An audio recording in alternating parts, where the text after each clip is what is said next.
Estamos de volta com Escolha Escola, hoje falando sobre a redação do Enem com o professor Luiz Puntel, da Oficina Literária Puntel. Vamos então a mais abraços e saudações aos nossos internautas. Fabiola Medeiros. Vamos lá, tem a Nancy lá de Campinas, a Cláudia Franco, Marisa Zucoloto, Elizabeth dos Santos, Rafaela Jodian, Valéria Costa, Neuza de Araújo, Tati Capino, Alice Cardoso, Márcia Silva, Emily Benício, Célia Regina. A gente tem muito recadinho aqui hoje. Começaram a chegar as perguntas também. Então já a gente vai fazer as perguntas assim que retomarmos a entrevista com o professor Puntel. Você tem WhatsApp também, o pessoal está mandando foto aqui, viu, Chico? Que maravilha. Ah, é? Tá aqui, ó. O professor Eduardo André Mocin, do Instituto Federal de Sertãozinho, já esteve aqui com a gente. Eduardo. Ele está mandando um abraço e ele encaminhou até uma foto aqui da Semana Nacional de Ciência e Tecnologia, visitas de várias escolas para projetos tecnológicos. Eles estão tendo essa semana lá e aí estão recebendo alunos de outras cidades, de Sertãozinho também, que estão visitando lá o Instituto. Tem também aqui, ó, depois a gente mostra no finalzinho, aqui a gente recebeu uma outra foto, vou até perguntar o nome dela, acredito que seja uma professora. Ela mandou umas fotos da Feira de Empreendedorismo no SEB. Olha legal só. Aqui. Depois a gente vai mostrar as fotos aí ao vivo. Será que dá para mostrar, Pasquim? As fotos? Você quer sim. mostrar depois? Depois a gente mostra. Depois a gente mostra? Então tá bom. Muita gente participando aí.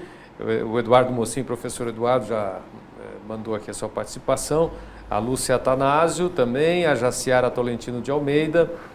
Muita gente participando. Tudo aí. Ana Carolina Azevedo, boa noite, obrigada por mostrar as fotos do Colégio Logos. Já participou também, né, Pascoal? Legal, verdade. Vamos retomar a entrevista então? Escolha a Escola está entrevistando hoje o professor Luiz Puntel, da Oficina Literária Puntel, para falar sobre a redação do Enem. Professor, agora sim, revelando o mistério daquelas duas expressões, a-ame e fez-gon. Sim. Eu fiquei muito curioso, professor, mas não quis lhe perguntar o que era, para justamente manter o sabor aí do mistério. São duas expressões mnemônicas, ou seja, expressões para a gente não esquecer. Isso é muito comum no universo estudantil, inclusive há professores de química ou de física, matemática também, que até criam musiquinhas que é para memorizar, para o menino guardar a fórmula. E essa é mais duas fórmulas apenas. A-ame, o que quer dizer a-ame? Na competência 5, na solução, o aluno tem que dar. Quem vai fazer quem vai dar a solução? Que agente que é esse? Agente, um órgão. Se for um órgão estatal, Ministério da Educação, ou Ministério do Trabalho, ou Ministério Público. Que ação que vai fazer este agente? Então, A. E o M e o E nada mais é do que essa ação, que meio que eu vou fazer essa ação. Então, só para dar um exemplo, se for o Ministério da Educação, ele vai fazer o quê? Que ação? Ele vai conscientizar a população. Por meio do quê? Olha o meio aqui. Por meio de campanha. Campanha online, campanha na mídia online, ou televisiva, ou radiofônica. E qual o efeito que essa ação feita por este agente qual a consequência? Vai minimizar o problema? Caso dos surdos, por exemplo, quem é que deveria interferir? Poderia ser o Ministério da Educação, poderia ser o Ministério do Trabalho, porque havia até a foto de uma propaganda do Ministério do Trabalho, no ano passado, na questão dos surdos, que era para as empresas se conscientizarem de contratar surdos. Havia um engenheiro, o rosto de alguém assim, bem close, dizendo, eu sou engenheiro e sou surdo, tem lugar para mim? Seria, então, a questão do agente, de novo, a ação, o meio e o efeito que essa ação causaria. E o que é o fez-gon? Nada mais, nada menos do que esse agente. Podemos citar 7 agentes, poderíamos citar mais. As leis, inclusive, curioso isso, Chico, é curioso isso, Pasquim, Fabílio também, a própria coletânea do surdo, no ano passado, já trazia o artigo 27, parágrafo único da Lei 13.146, que é a lei do deficiente, dos deficientes, que diz o seguinte, que é dever do Estado, da família, da comunidade escolar e da sociedade acolher, amparar, resolver o problema educacional dos surdos no Brasil. Então, na própria coletânea, já estava lá os 4 agentes. E o aluno que sabe ler e sabe interpretar, porque qualquer prova de redação é uma prova de leitura e de interpretação de texto. E ele deveria se valer da coletânea, que aliás é outra coisa interessante, eu gostaria de falar para vocês que são candidatos, ou você que conhece alguém que é candidato. Coletânea é para ser usada, não é para deixarmos de lado e fazer a redação sem nem olhar para a coletânea. Isso é um mito no universo da produção de texto, em que alguns professores, se você perguntar para os alunos, eles falam assim, meu professor falou que não é nem para olhar para a coletânea. Você fala, ué, então por que te deram a coletânea? Para jogar fora? Você tem que usar. O que o teu professor deve ter dito é, não copie a coletânea, que aí o texto não é seu. Se eu copiasse simplesmente esse trechinho da lei, que diz, é dever do Estado, da família, da comunidade escolar e da sociedade amparar e acolher a questão dos surdos, eu estaria apenas copiando. O que eu preciso fazer é, aqui tem a família, aqui tem a comunidade escolar. Qual é a função da família? Qual é a ação que ela tem que fazer? A família tem que o quê? Conscientizar. Por meio do quê? Olha o meio aqui. Por meio do diálogo. Para ter que tipo de efeito? Para que haja o acolhimento e não o bullying em relação a uma pessoa que é deficiente, seja cega, seja surda, como é o caso que nós estamos discutindo aqui. Então, o FEISGO nada mais é do que os agentes. F, repitam comigo, F de família. A família pode ser um desses agentes. A família, gente, é o primeiro núcleo de cidadania, de formação de caráter. Então, é na família que a gente aprende a respeitar as mulheres, que já foi tema do Enem também, violência contra a mulher. É na família que você aprende a não causar o bullying. É na família que você se conscientiza por meio do diálogo. F. E de escola. A escola é a segunda grande formadora da cidadania. É na escola, que é espaço de formação, não apenas de informação, que nós aprendemos valores. Valores de respeito, valores de solidariedade, valores de acolhimento. F, E, F, I. Esse I é o quê? É o próprio indivíduo. O próprio indivíduo que é surdo, ou se fosse deficiente visual, se fosse o imigrante, coisa que já caiu também no Enem, ele mesmo, reunido com os seus pares, ele deveria cobrar, através das suas associações, por meio das suas associações, políticas públicas em decorrência para solucionar o problema. F, E, I, acompanhem comigo agora, S de sociedade. Sociedade civil organizada. É a sociedade civil organizada, que se organiza em ONGs, em organizações não governamentais, e nós temos, é incrível como a gente não sabe disso. Sabe quantas nós temos? Não ONGs tenho ideia. no Brasil? Mais de 800 mil ONGs. 800 mil. Que faz parte do terceiro setor do voluntariado. O primeiro setor é o governo, o segundo setor o empresariado e o terceiro setor o setor do voluntariado.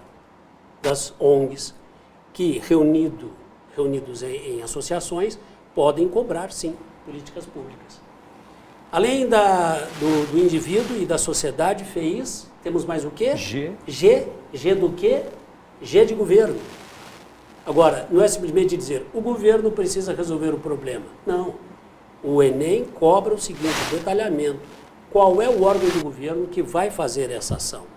E aí nos falta muito na escola, no ensino médio, nos falta muito aquela aulinha ou aquela disciplina que está ligado com a questão de sabermos quais são os poderes que nós temos no Brasil.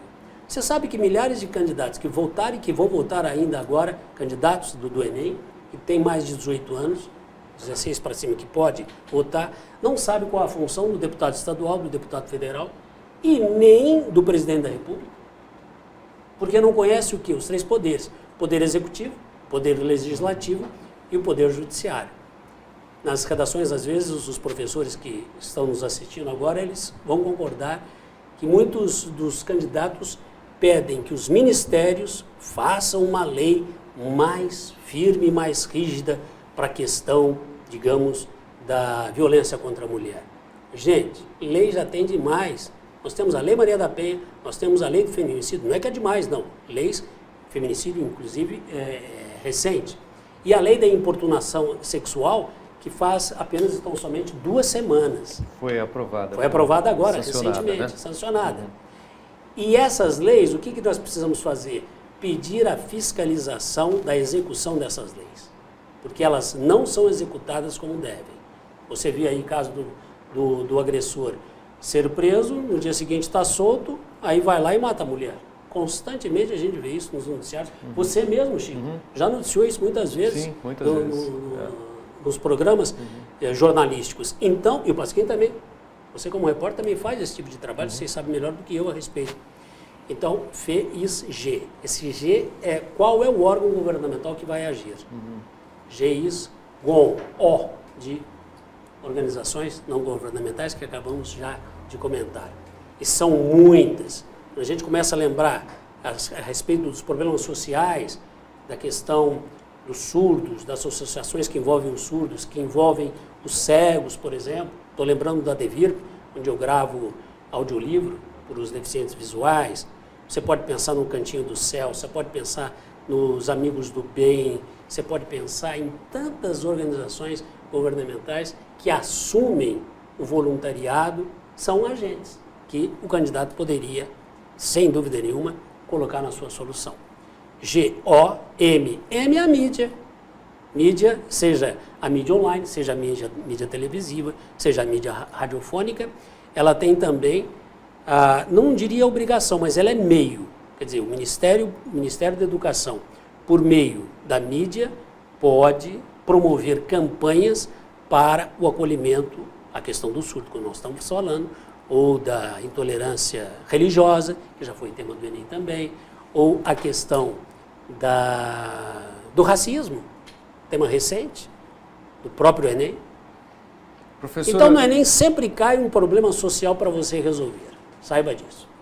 E a gente precisa estar instrumentalizado, tem que ter as ferramentas na mão para poder fazer uma boa redação do Enem. Eu estou aqui surpreso com todos os aspectos que envolvem, né, Pasquinha, a redação do Enem. E tenho certeza que muitos estudantes não têm essa noção, essa informação das competências. Se você pensar no Brasil, desses 6 milhões, a grande maioria não tem essa orientação. Ou porque... Eles estudam numa escola que não dá esse apoio e esse suporte, ou porque na cidade dele isso é quase que impossível. Mas olha, gente, uma dica muito boa é entrar no site, no Google, e digitar lá, Cartilha do Participante Enem 2018. Vocês verão, então toma uma dica ótima aí para você que quer estudar nesses dias que antecedem a prova de redação. Tem lá 9 redações, nota 1000. E com esta solução do AAM, do FEIS-GOM, bem clara nessas... Nós vimos isso... Cartilha do participante. Nós vimos isso nessa semana na escola. E é impressionante como você, que aprende a ler e interpretar a solução do Enem, está lá, olha o Ministério aqui. Por meio de... Olha aqui o modo, olha aqui a ação. Os alunos, nós fizemos isso essa semana, tanto os alunos do primeiro colegial como do segundo colegial e também no terceiro e do cursinho. E é gostoso ver quando eles estudando essas redações nota 1000, eles não só identificam esses agentes, as ações, o meio e o efeito, como também eles percebem as expressões que o examinador vai achar. Por exemplo, é imprescindível que cabe ao Ministério da Educação, com o intuito de, são expressões que eu digo, os examinadores estão à procura na sua redação. O examinador não está procurando, o governo precisa tomar conta do problema. Isso é nota muito coloquial, é nota 0 praticamente, uma solução dessa. Então a cartilha do participante é uma boa dica. É uma boa dica. Vamos fazer mais um intervalo e depois na volta vamos fazer o seguinte jogo aqui. Eu e o Pasquinho vamos tentar ver se a gente entendeu a aula direitinho do início ao fim. O professor vai nos corrigindo. Pode ser, professor? Ótimo. Então tá bom, a gente vai para o intervalo. Já já o Escolha Escola está de volta.